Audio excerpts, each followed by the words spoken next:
So let's have a word of prayer for tonight's Bible study. Salamat po, aming Ama, sa pagdala niyo sa amin dito, kala Amy and Mandy. Pagpalain niyo po ang kanilang tinitirahan, pamamahay. And thank you, Lord, for everyone present today. O Father God, Almighty Lord, will receive revelation knowledge as the Holy Spirit teaches us into all truth and reality. We thank you, Father. Give you praise for still others coming today. Your blessings be upon all of us. In Jesus' name, Amen. Amen. Amen. Thanks, Lord. So, kumusta ang bawat isa? Bless. How have you been this past week? Since the last time we saw each other? Glory be to God. Ano ko lang to. So anyway, ready na ba tayo sa Bible study natin? Welcome po sa bawat isa. So, pag nakita niyo itong where are you, ano naalala ninyo? Garden of Eden. Garden of Eden. So, what? What about it? Hindi kita natatakpan. What about it? Huh? What about it? God. God asked, I was looking for Adam. Okay. Tama kayo doon. So, and the Lord God called to Adam and said to him, where are you? But ano nangyari? Bakit hinahanap? Why is God looking for them? They're hiding. They're hiding. Akala ko anong gagawin. So, nagkasala sila. Alam natin, nagkasala sila. And then, nagtago sila. Kasi, alam nila, nagkasala sila. Pero sabi doon, they heard the footsteps of the Lord. No? Nung narinig nila yung footsteps ng Panginoon, doon sila nagtago. Bakit kaya? No? So, when in fact, nung tinanong ng Panginoon, when the Lord God asked Adam, where are you? It was a tender call, no, of a loving father searching for his lost children. Pero bakit ang na-feel nila is takot, di ba? When God was calling, like a child would call for a lost, like a father or mother would call for a lost child, like si sa Pilipinas, Crispin, Basilio. Naalala niyo ba yun? That's a novel written by our national hero, Jose Rizal. So, bakit ganon? The Lord longs for us to respond to Him, to be near to Him, and place Him at the center of our lives. Naniniwala ba kayo dyan? No? Because sabi nga natin, the call of God was as that of a loving father. Nawawala yung anak niya, hinahanap niya, and God wants that for us. Ngayon, bakit? Kasi ang desire ng Panginoon is a deep, intimate relationship with us. So, hinahanap tayo ng Panginoon. Even now, nagtatanong pa rin ng Lord sa atin, where are you? Lagi tayong tinatanong, Panginoon, where are you? Where are we in our prayer life? Where are we in our, communion with God? Where are we in our spiritual life? Where are we? Lagi ang tanong ng Panginoon. Every day He is calling out to us actually. But there is one thing na gustong sabihin ng Lord. There's one thing that God wants to tell us every day. And He also longs for us to say to Him every day. Naintindihan natin yon. So, merong isang bagay na gustong araw-araw sabihin ng Panginoon sa atin, pero gusto rin niya araw-araw marinig sa atin. What can it be? Is there anything that you want to say to your children and you want your children to say to you as well? I love you, okay? So, normally, when the children are young, they always say, I love you, right? I love you, Mom. Pero habang tumalaki sila, parang, isa niya, ayaw lang, they don't even want to talk to you, right? May iba nang mas mahalagang tao sa kanila eh. But is it I love you? Yung ba yung gusto mong marinig sa Panginoon every day, that God will tell you, I love you, and that you will also say to the Lord, I love you too?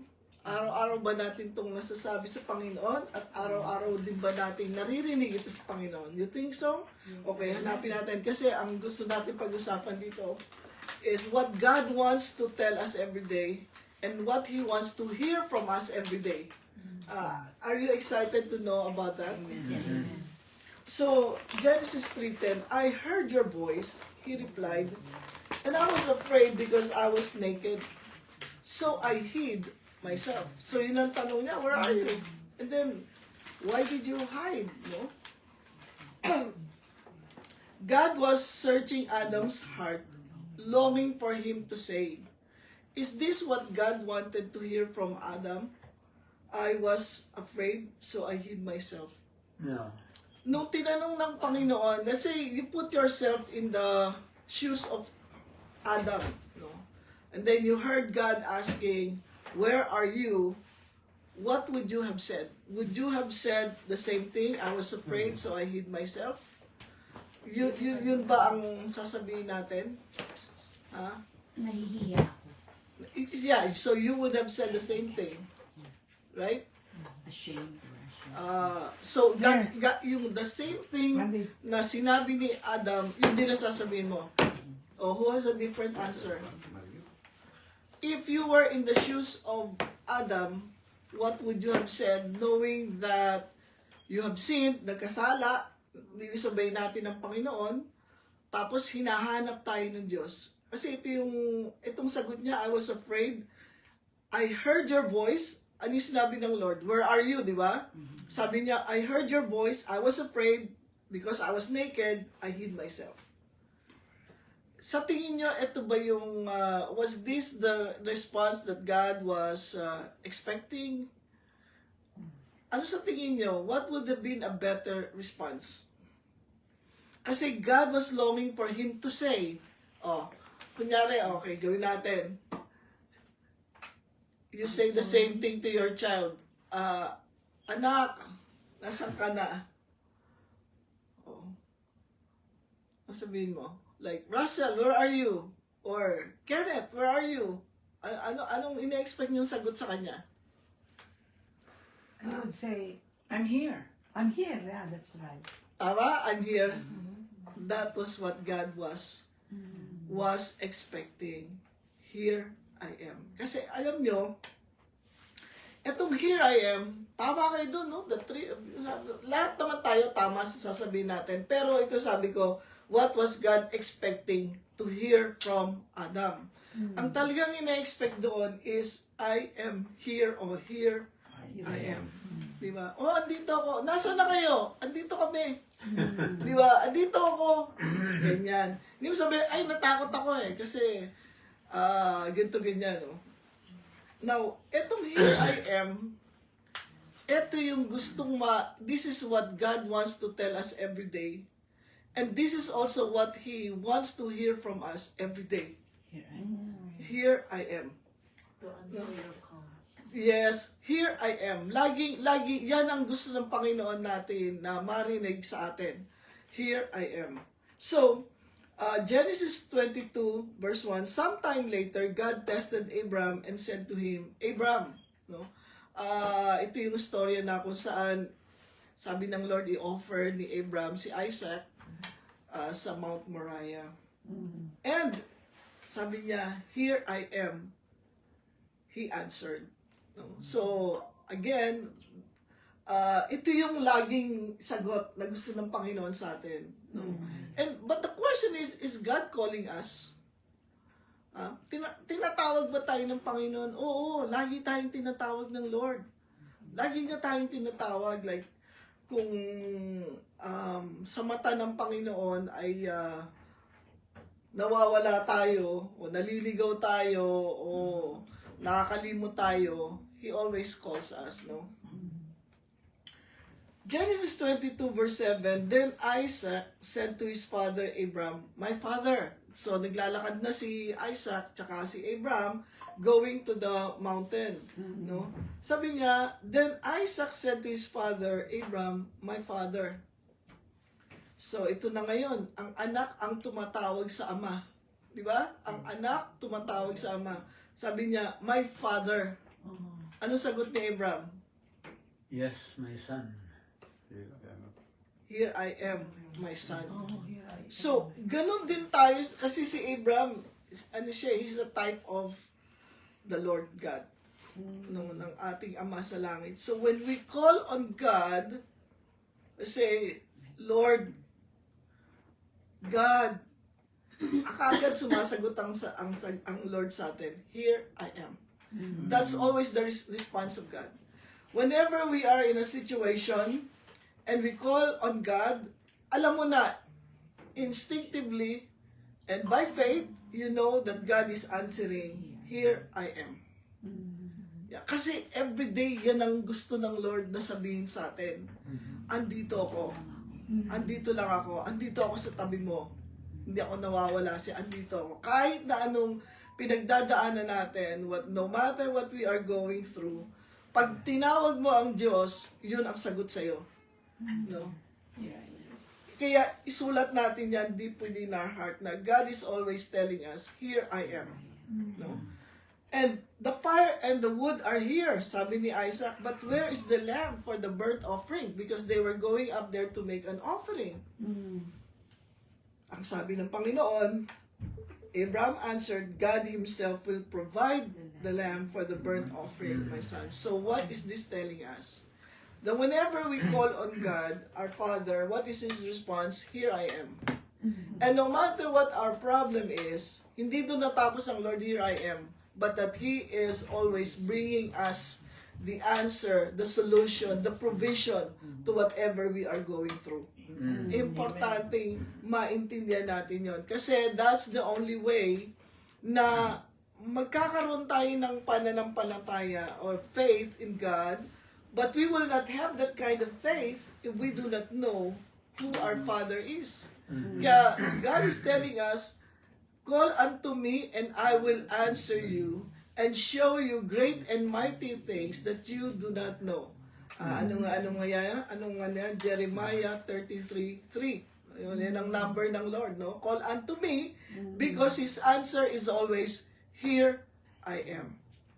Now, Genesis 22 verse 10, then Abraham reached out his hand and took the knife to slaughter his son.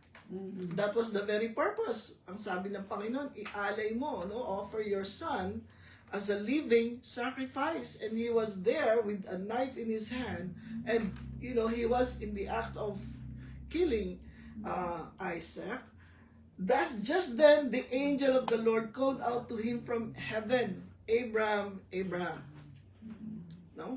Ang sagot niya, here I am, he replied. So, again, as I've said, etong here I am, gustong sabihin ng Panginoon sa atin, regardless of our situation, here I am. But this is also what God wants to hear from us. No? Pagka merong ang Panginoon, like si Isaiah, di ba? Whom shall I send? Sabi niya, here I am, send me la. Sabi ni Brother Alex. No? So anyway, here I am. Importante yun. Kaya pagka yung sometimes in the middle of the night or early morning, you feel like God is calling you and you're led to take your Bible and read, what do you say? Lord, here I am. Here I am. And spend the time with the Lord. So Abraham illustrates that yung paggawa niya na he responded to God with his open trust in God concerning his son. May tiwala siya sa Diyos na he will bring back Isaac to life. Pero pinapakita dito, man's broken relationship with God can only be restored through the great cost of His only Son, Jesus. Our relationship with God is broken by sin. All have sinned and come short of the glory of God. So, kahit ano gawin natin, hindi natin mapapatawad yung sarili natin kasalanan. Kahit anong gawin natin, no matter what we do, we will not have this relationship with God restored. Because the restoration can only come. Pwede lang mabuo ang relasyon ng tao sa Diyos through the sacrifice of His only Son as represented by Isaac. Kaya in the eyes of Abraham, Isaac really died.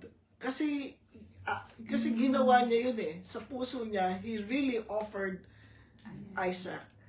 And this is just showing us how God offered His only Son, Jesus Christ, on the cross of Calvary para pagbayaran yung lahat ng mga kasalanan natin. So that's one thing that this illustration is showing us. And then, sabi dyan, it also show how God makes Himself available to us. He says it and does it all the time. Here I am. Kasi si Abraham, sinimbolize niya yung relasyon niya sa Diyos. When God asked him, he said yes. Tapos si Abraham, concerning Isaac, father to son, sabi rin niya, here I am. Si Abraham, pagdating sa Diyos, siya ang anak. Di ba? Pagdating sa Diyos, si Abraham, anak siya ng Diyos. Pagdating kay Isaac, siya yung ama. So he was revealing to us both the heart of the Father and the Son. And hindi naman natin yun, He is both a Son and a Father. So, He makes Himself available to us, and this is what God says and does all the time, here I am. Here I am. Importante yun. So, but He also longs to hear us say, here I am. Katulad nung tinawag si Abraham, Abraham, sabi niya, here I am. Pero nung si Isaac, sabi niya, my father. Ano sagot ni Abraham? Here I am. So, tayo we're always, yung initial reaction natin is always to say no. Tama ba yan? Tingnan nyo, pag sabi lang, oh, who wants to lead the prayer? Lahat nakatungo na. Di ba? Di ba? Ayaw, lahat nakaganto na. Who wants to testify? Lahat nakatungo na. Di ba? Hindi na sinasabi, ako, here I am, I want to. No? O sino gusto mag-volunteer sa ganito? Lahat hindi pwede, lahat busy. Sa maraming bagay. But God saying, God is never hesitant to say, here I am. Pero tayo, very hesitant tayo sabihin sa Diyos, here I am. And it really is something, to think about. Napaka-importante nito. Now, Ano yung favorite song? ha? Yung paborito ko pong kanta yan. Ah. Lord, here I am to answer Your call? Yeah. Lord, here I am to serve and love you. Paborito kong kanta. Oo, ganda nun ah. I have Hindi left ko alam. everything Hindi ko pa just to narinig. follow you. Yeah. Is that the song from the Here Philippines? is my heart. Is that the song from the Philippines? Kanta sa ano din sa question. Oo nga. Sa ano ba yan? Sa Himbo? Baka sumulat kasi hindi natin masyadong familiar eh. But that's a good song. Yeah, it is. Yeah, I love It is a that good song. song. Meron din akong Lord, yeah. narinig noon na, here I am, Lord. Yeah, iba naman yun. Oh. Meron din gano'n, di ba? Pastor? Meron din Kasi- tayong kanta ngayon, very familiar sa atin. Here I am to worship. Oh, yeah. Here I am That's to right. bow. Kaya naman kinakanta ko yan. Yes. And Pag may problema, nagkanta niya. You're Amen. my Yeah. So Agad maganda. Amen. Maganda. So again, yung here I am, gusto mo sabihin lagi ng Diyos yun. But He also wants to hear it from us. Lord, here I am. So Isaiah 65 verse 1, I revealed myself, this is God talking, to those who did not ask for me. I was found by those who did not seek me. To a nation that did not call my name, I said, here I am, here I am. Dalawang beses pa inulit. This is referring to whom? To us Gentiles. Kasi tayo yung hindi naman talaga tumatawag sa Diyos. Kasi ang covenant niya was with Israel. Di ba? But we found Him, and sabi niya, to a nation that did not call my name. Tayo yun. Kasi hindi naman talaga natin, we do not know God like Israel knew their God. Nung panahon na yun. Of course, ngayon, by the grace of God, we know Him in a deeper way. Pero sabi na kagad ng Diyos, ng Panginoon, even though we are Gentiles, sabi niya, here I am. So, God opened the door for us to have this kind of connection with Him for as long as we put our faith in Jesus Christ. Di ba? Yun ang illustrate ni Abraham that there is no way for our broken relationship to be restored except through the sacrifice of Jesus Christ. So, ito sabi niya sa atin ng mga Gentiles, wow, here I am. Glory to God. Is that good news? Amen. Yes. Na? Glory to God. Yes. John 1:1, in the beginning was the Word, and the Word was with God, and the Word was God, referring to Jesus. Jesus, in the beginning was the Word, and the Word was with God, and the Word was God. Yes. And then in verse 14, sabi niya, the Word became flesh and made His dwelling among us, or dwelt among us. Ano ibig sabihin nito? Ha? Emmanuel. He is Emmanuel, God with us. In-upgrade ng Panginoon. Na from now on, si Jesus, ano ba ibig sabihin ng Emmanuel? Tama, God is with us. Na from the time of Abraham, na pag tinawag nila ang Panginoon, here I am. Now, sabi sa Panginoon, Hebrews 13:5, He will never leave us nor forsake us, because not only is God with us, but He is also in us by the Holy Spirit. So all the more that God is saying to us, here I am, because I am no longer living. I am no longer, Living us. Hindi Oh, na tayo living iniiwan. Yan tayo iniwan. Hindi na tayo iniiwan. So, di ba, sometimes when your child is sick, tapos natatakot yung anak mo, sabi niya, oh, mom, ganito. But what do you say? Sabi no, here I am. And then, hawak mo yung kamay niya, especially in a hospital bed, kung ano. No, andito lang ako, kamatakot, andito lang ako. Gano'n. So, now, God is telling us na inano pa niya, in-upgrade niya yun, yung desire niya to be with us, no? By telling us, here I am, na ngayon kasama na natin si Jesus, ang Panginoon. And then, Revelation 3:19, NIV, those whom I love, I rebuke and discipline, so be earnest and repent. Here I am, I stand at the door and knock. If anyone hears my voice and opens the door, I will come in and eat with that person and they with me. So anong sinasabi ng Panginoon sa atin? Here I am, standing at the door of our heart, knocking. Naririnig ba natin si Jesus? Eto ko, I am. Kumakatok ako sa puso mo. At nais kong ibigay sa iyo yung buhay that I have planned for you, I have prepared for you. But a lot of times, we ignore the call. Di ba? We ignore the call. So that's why Jesus is telling us, hindi na ako aalis Kasi sabi niya, I will come in and eat with that person and they with me. So forever and ever, once we allow the Lord Jesus to come into our life, open the door of our heart and let Him in, He will never leave us nor forsake us anymore. Amen. Amen? That's the good news. Kasi ayaw na ng Panginoon na mawala ka sa Kanya. But the thing is, even though God gives us these assurances, bakit kaya tayo hesitant pa rin tumawag sa Panginoon?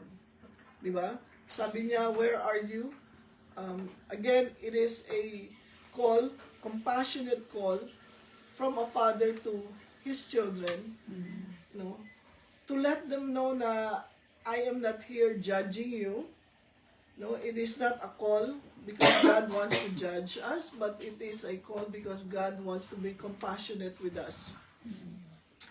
And ang natural tendency natin, sabi ko nga, pagka sa Pilipinas, meron tayong kasabihan, mahirap intindihin ng mga iba. Sabi niya, pag hindi mo nakita yan, makikita mo, pag hinahanap mo. In other words, parang ano, di ba? Pag hindi mo nakita, makikita mo. If you can find it, you will find it. You know? In other words, if there's something that your mom or your dad tells you to look for and you can find it, you will find it because you will be punished. So you might as well find it, you know, because either way, you will find something. And that is punishment. So it's more of a threat. It's more of a threat, no? It's more of a threat that you better find it, otherwise you will find something else. Okay? That's the essence. But anyway, with God, Sister, something like this. You better find it or you'll see. yeah, okay, yeah, you will see. If you don't see it, you will see it. Pag di mo nakita, makikita mo yan. So it's a threat. But that's not God's tone with us, no? That's why, religion always offers something else, no? Pag hindi ka ganito mangyayari sa'yo. But God doesn't, that's not the way with God. God first wants to reveal His heart to us, how He loves us. For God so loved the world that He gave His only Son, no? So that whoever believes in Him will not perish, but have everlasting life. But the thing is, we really need to have a relationship with God kasi si Adan, no, before nagkasala sila, before kinain nila yung bunga ng puno na ayaw ng Panginoon ipakain sa kanila, they have that kind of relationship with the Father, with God. But nung nagkasala, nasira yun. And even today, our relationship with God continues to be broken until we make Jesus our bridge. Hanggat hindi si Jesus ang maging tulay sa atin, then that broken relationship will not be repaired. Amen? So, napaka-importante po nun. So, John 15:4, remain in me, and I will remain in you. Who is talking? Jesus. Just as no branch can bear fruit by itself unless it remains in the vine. So very true. If you cut a branch from a tree, it will never bear fruit kasi patay na yun eh. Neither can you bear fruit unless you remain in me. So what is how relevant is this with the message that we are saying or we are talking about? Ano ba yung pinag-usapan natin ngayon? The one thing God wants to say to us, and He wants to hear from us. Ano yun? Here I am. So ngayon, dahil nakakonekta ka na kay Jesus as the vine, you are now a branch connected to the vine, you are abiding in Him, nananatili ka sa Kanya, then how much more that God is telling us, here I am. You are already connected to me. How can I be separated from you? And how can you be separated from me? So, ang Panginoon, He is not lacking in telling us, here I am. Sino yung nagkukulang? Tayo. Sabi ko nga, tayo lagi yung, I'm busy, I can't do this. Tinatawag tayo ng Panginoon, pero, not today, I have this, ganito. And we are all guilty of that. Kumbaga, lahat tayo may pagkukulang na ganun. Ang dami-dami. Ay, teka muna, set aside ko na lang. Halimbawa, kunwari yung quiet time natin, minsan pabago-bago yung time natin para magdasal o magano. Minsan, yung iba, nakakatuwa because they are very consistent. Kunyari, 6 o'clock a.m., I'm already here doing my devotion or my quiet time at 6 a.m. Pero there are times when hindi ka ganun consistent na 6 a.m. because maybe the night before, you were so tired and you slept late at night, so hindi ka nagising ng 6 a.m. Pero alam nyo, ang Lord, no matter what time we come to Him, He is always there. It's always there. Kasi bakit sabi na niya, you remain in me. It's not the tree that keeps moving from place to place, diba? naka-steady ang Panginoon sa atin. He is consistent. Tayo yung inconsistent, pero ang Lord, He is always consistent. Andyan siya. Kaya nga daw yung sinasabi nga natin, yung North Star. North Star, di ba? Kahit pag nawawala ka, kahit nasaan ka, by boat, by land, by water, by air, ang mga aeroplano ba tinitingnan din yung North Star? Sa ngayon, wala na. May Dahil doon sa mga instrumentation na. satellite, no? Pero dati, Yung mga mariners lang noong araw. mariners, no? Kahit saan ka nandun, kasi hindi siya nakawala eh. Nandun siya lagi eh, yung North Star. Ano, pag tinignan ko, nasa North ako, nandito. So, but God remains, and He is steadfast eh. Kaya, alam mo, ito yung isang bagay na nakakatuwang isipin, na lagi, Lord, kaganda ng sagot ng Lord, here I am. Here I am. Pero pag minsan tinawag tayo, Tess, tingnan mo na, Lord, nasan ba kayo? Wala mo, nasan kayo eh. Di ba? Pero, Lord, here I am. So, let it be, an inspiration to us, na malaman ito na regardless of our present situation, ang sinasabi ng Panginoon, here I am. And I pray na lahat tayo, when God calls us, we will also say, here I am. Here I am. Here I am. Here I am.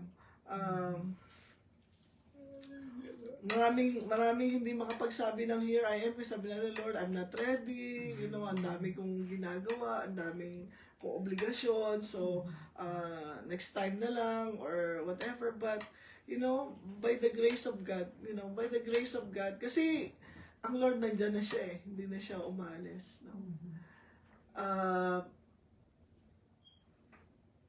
Anong kaibahan ng waiting for you and waiting on you? Ha?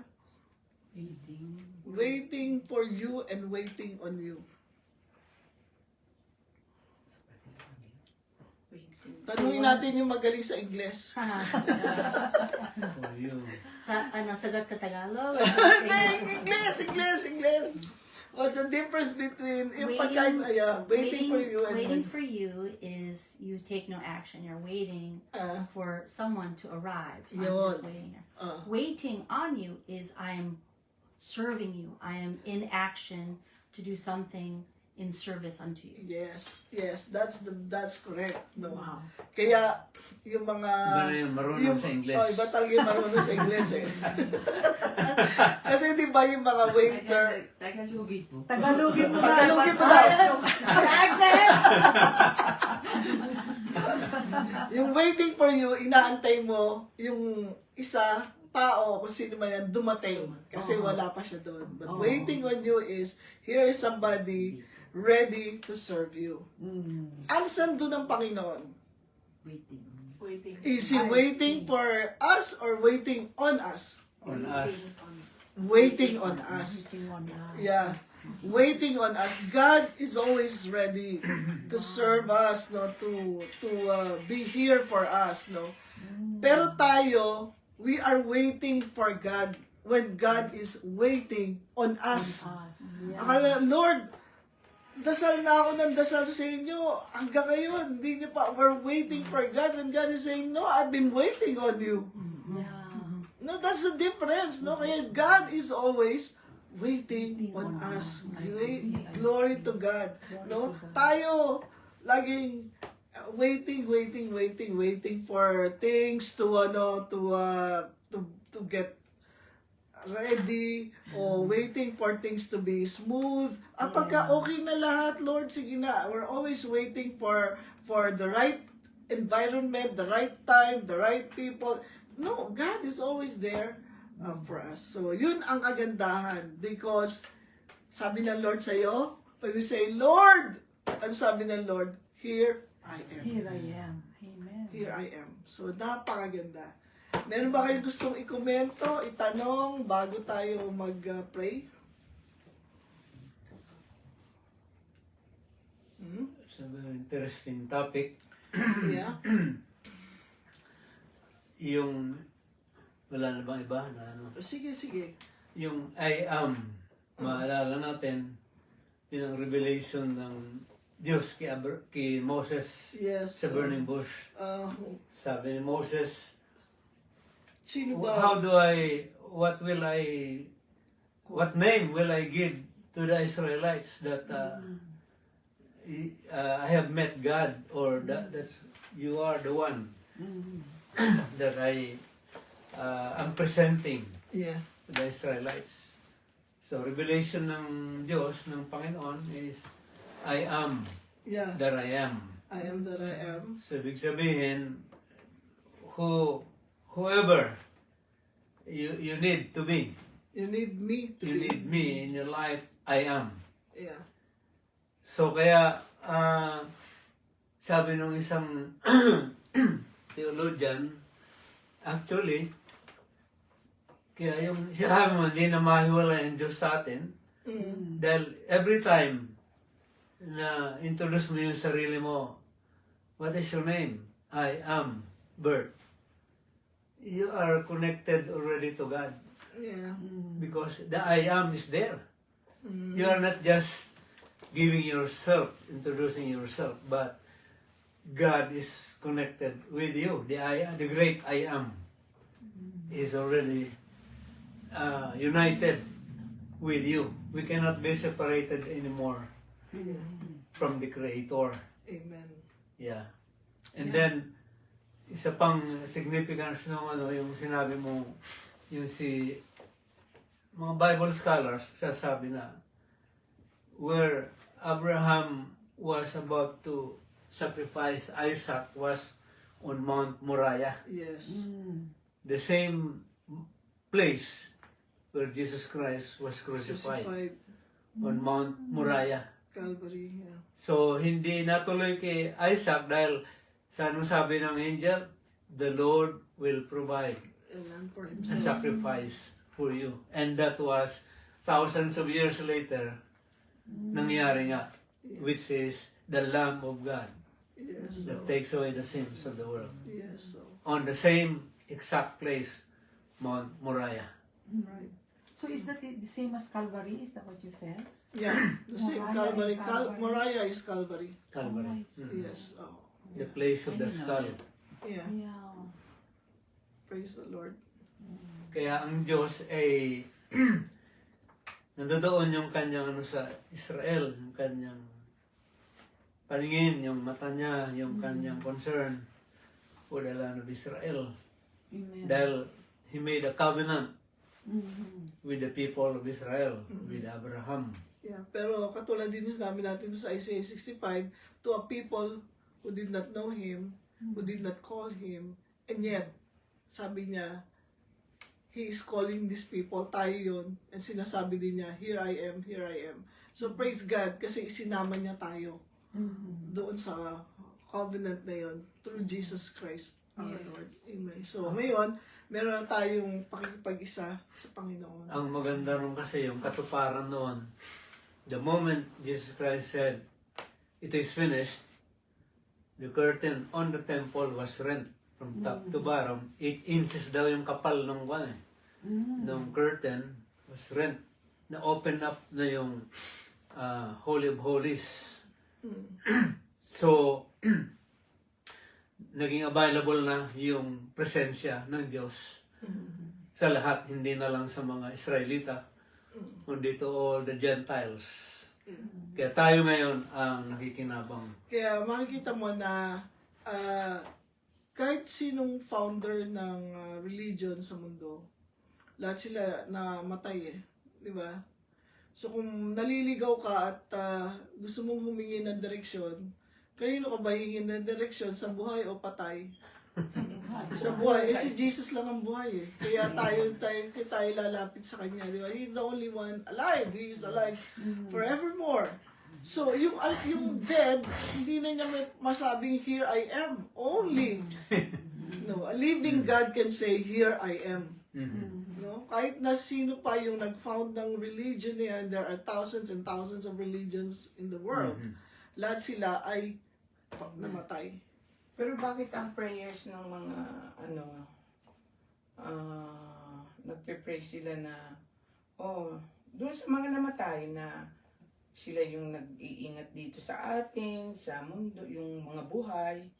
Doon nag-ano sila parang pinagpipray nila na yung mga patay na yun ang nagsisilbing parang angel sa kanila. I-rephrase natin yung tanong mo. Okay, rephrase. Tignan natin. Ang tanong mo is, yung mga namatay, Parang siya yung nagmamatay. tinatawag ng mga buhay para sila ang magbantay. Para mga anghel.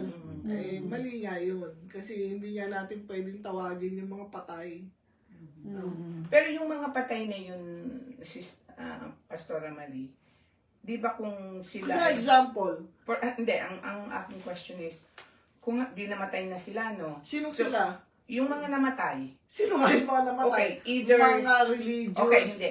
Either they are Ang saved... mag-anak. Wait. Hindi. No, meron akong ibig anuhin. Halimbawa, namatay nga. Hindi siya Christian. Okay. Compare mo dun sa Christian. Okay. So, kung Christian, nasa heaven, right? Okay. Kung unbeliever, nasa hell. Okay. So, buhay pa rin sila, but they are In a ibig different sabihin, place. in a different place. Oh, So, buhay sila. Mhm. Naririnig pa ba nila yun? Hindi na. Hindi na. Hindi na, no? Hindi. Hindi na kasi ang example natin diyan yung si Lazarus and the rich man. 'Di ba nung namatay sila pareho, yung si Lazarus was brought to Abraham's bosom. At yun namang rich man napunta siya dun sa place of torment, yung hell. So siya, hindi naman niya naririnig yung mga yung mga kamag-anak niya. Oo nga, Sam. Pero nararanasan niya yung paghihirap niya doon. Kaya sabi niya, ayokong danasin ng mga kamag-anak ko yung paghihirap ko rin sa impyerno. Kaya sana, nakikita niya si Lazarus na masaya yung kalagayan niya. So sabi niya, pwede ba pabalikin niyo si Lazarus para warningan yung mga kamag-anak ko na may hell. Unang-una, may hell.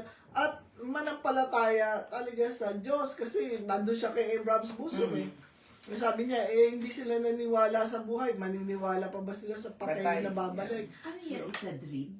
Hindi, it's a story, it's a parable. Sa Luke. Nasa ano yan, no? So, Yung there's a Lazarus. spiritual truth to it. Kamatay niya. So, kaya ibig sabihin, kahit tawagan natin yung mga kamag-anak natin na matay, kay Kristiyano sila, hindi sila Kristiyano. No, they will not be able to do anything.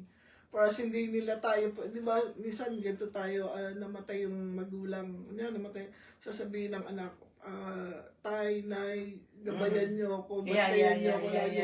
Hindi na siya pwedeng bantayan at gabayan. Kasi nandun na sila sa lugar na hindi mo sila pwedeng istorbohin. Hindi mo sila pwedeng istorbohin. So, sino ba yung gabay natin? Ang Diyos Ang naman. Diyos, yes. So, hindi natin pwedeng sabihin na, ngayon, nagkaroon na naman ng isa pang anghel sa langit. Yung ganyan sinasabi natin, namatay. Kunyari, lalo na pagbata pa. Heaven gained an angel. No, hindi yun ang kahulugan ng may namatay na nagkaroon ng nadagdagan ng anghel kasi hindi naman kulang ang Pero anghel bakit sa langit. naging hindi naman masabing concept sa... Hindi, pampalubag loob sa mga namatayan. Pampalubag loob din sa mga, just to appease the heart na... No, kasi parang naging siya naging... Sabihan? Hindi naman Tradisyon? kasabihan, naging tradisyon na yan Tradisyon ng, niya, hindi kasabihan, tradisyon na talaga ng mga, Tao. yung unbelievers talaga na Kasi mas masarap pakinggan. tatawagan mo yung, uy kuya, ikaw nang bahala sa yung tipo bang something ganon. Pero, yun nga, tradisyon natin, nakagawian Tradisyon natin, yan. pero hindi yun biblical. Hindi yun ang tama. Nagkakasala tayo whenever we talk to dead people. Ano yun? Necromancy. Ayaw ng Panginoon. Necromancy. Oo, Necromancy is calling nakikip- to the dead. Yeah. Talking to Talking the to the dead. Contacting spirits, mga ganyan. Ayaw ng Panginoon yan. So, nobody hears people when you are in heaven or in hell. Nobody hears people here, right? Wala. Wala. Hindi nila naririnig tayo. naririnig. Kasi sabi niya nga, di ba, there's a big chasm. No? Kahit na kayo nasa langit, di naririnig yung nasa impyerno eh. hindi rin naririnig nung nasa langit yung nasa impyerno. Kasi there's a great divide. No? Hindi sila pwede magkarinigan doon.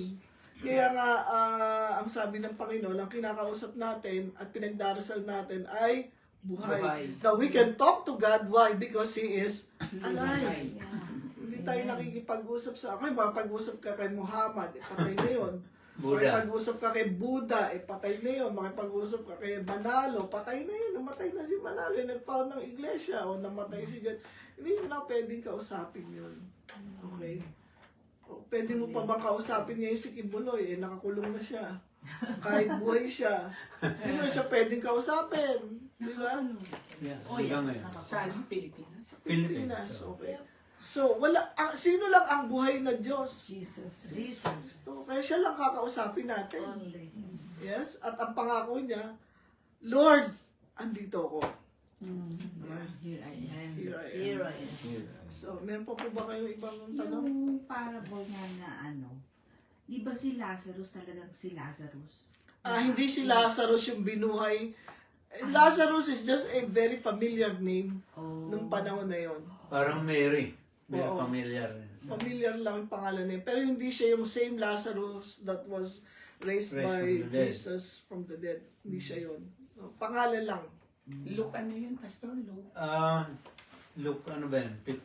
And Luke 15. mamaya sasabihin ko Pero sa'yo. si Jesus Christ ang nagsasabi nito. Di Ng ba? istorya, Story. ng story, parable na yun. That's a story with the spiritual truth Yeah. na gustong i-reveal sa atin. That's why in parable. So talking about the dead, since inumpisahan ni Sister Amy, we are all, everybody is going to resurrect at the same time. Nobody has resurrected yet. Because sabi niya, di ba, Pastor, sa Rapture. rapture, dun tayo those who are dead in Christ will rise first. Yes. And then, the people Yung mga that are buhay. alive will meet Him in the air. Yeah, we will not resurrect kasi hindi man tayo namatay. Hindi man tayo Oo. namatay. We will be Yes. caught up. Oo. So, yung mga nagsasabi na yung pumunta sa langit at pumunta sa hell is that what part of their soul went upstairs and the other one went Di downstairs?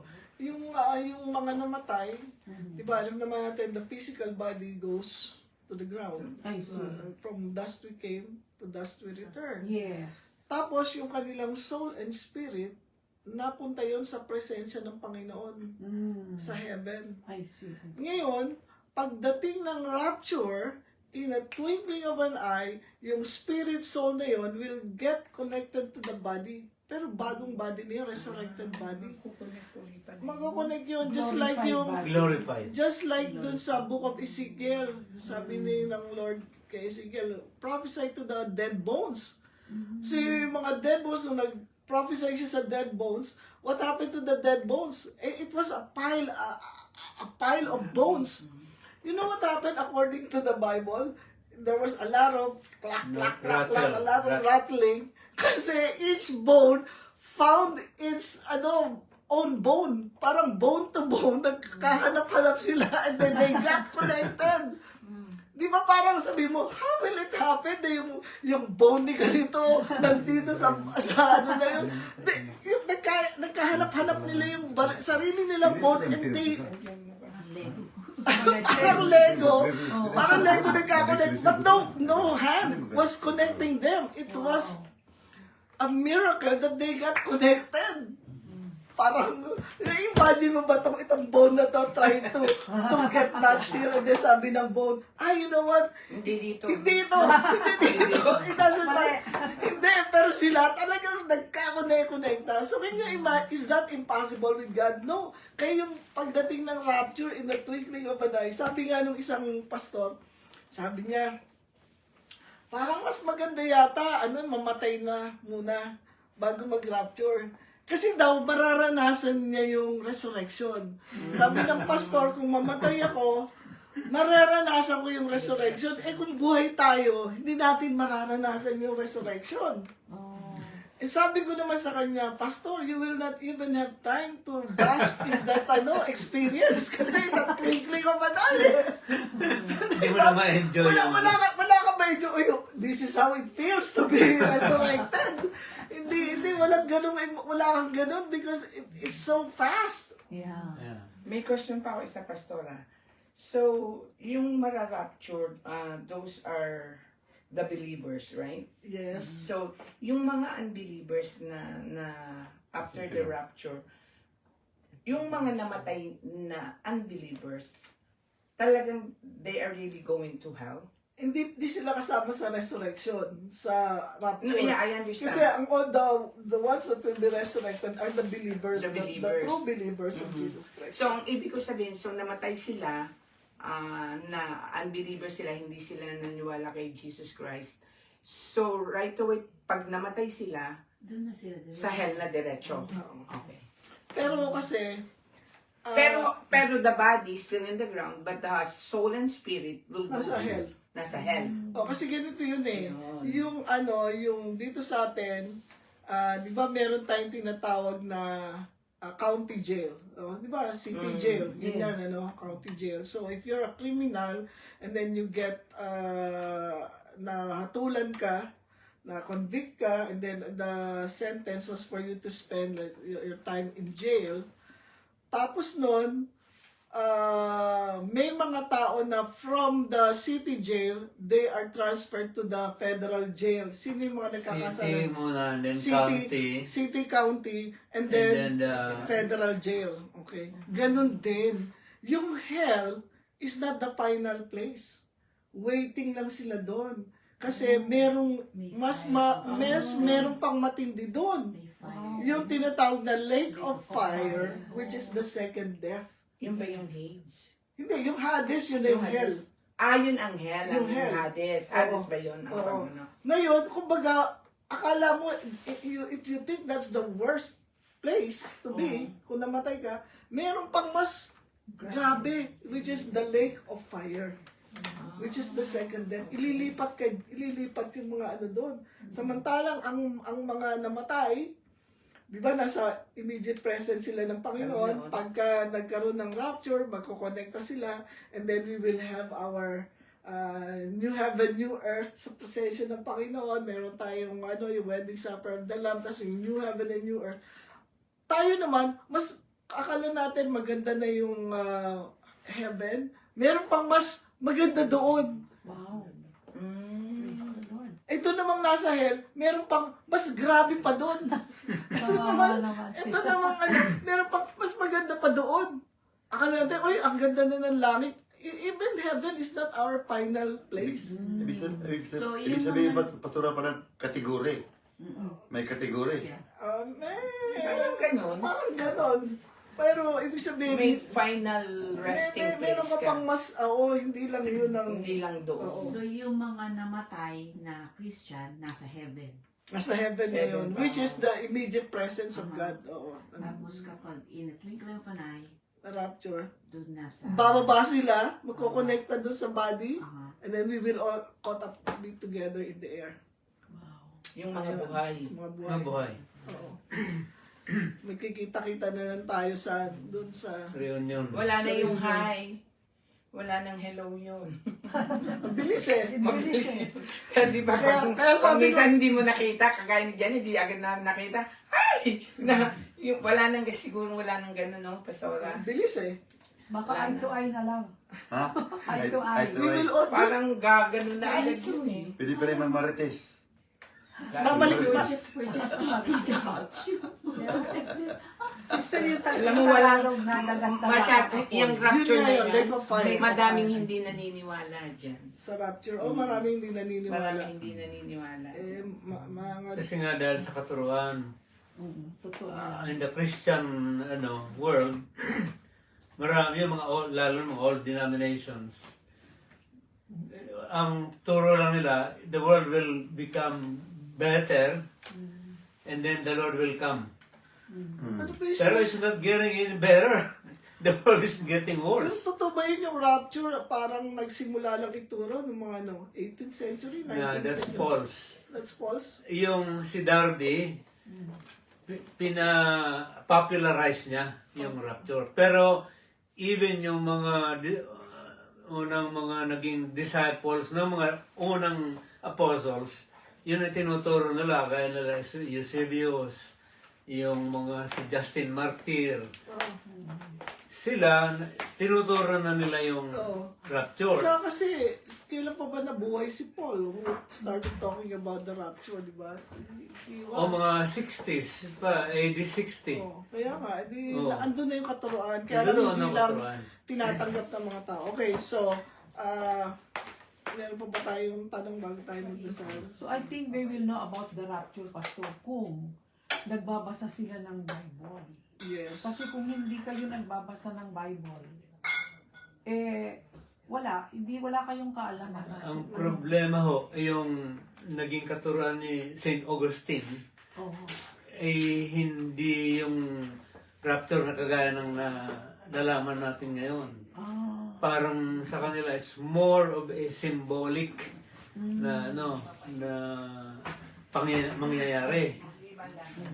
Tayo, literal yung rapture rapture sa atin. The sound of the trumpet. Yes. Talagang mabubuksan yung langit eh. So, people who are alive, lahat ng alive, makikita nila yun eh. And then, alam mo ba, pagkatapos ng rapture, when do you think the tribulation will set in? Will it be a week after the rapture? No. No one knows. No one knows. Pero alam mo, ang ano doon is immediate din. Kumbaga, hindi ka na magkita next month na yung next month pa mag-uumpisa yung yung tribulation eh. Wala ganun sinasabi sa Bible eh. So, kumbaga kung gaano tayo kabilis na bigla rin babago ang political, economic, climate ng buong mundo. The Great Reset nga daw yan eh. Talagang parang yung kinakatakutan natin na Y2K, alam natin Y2K, naku baka bigla na lang pag tayo, di ba? Biglang-bigla, no? Parang gano'n, no? Just imagine, ang Amerika, there's a lot of Christians here. Kaysa sa ibang country.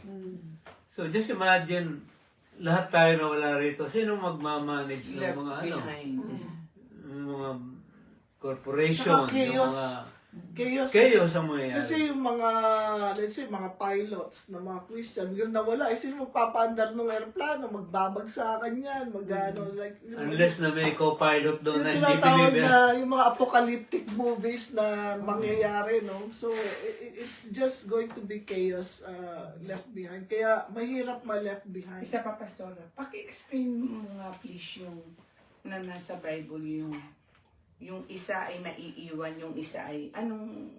Kunyari, magkasawa kayo.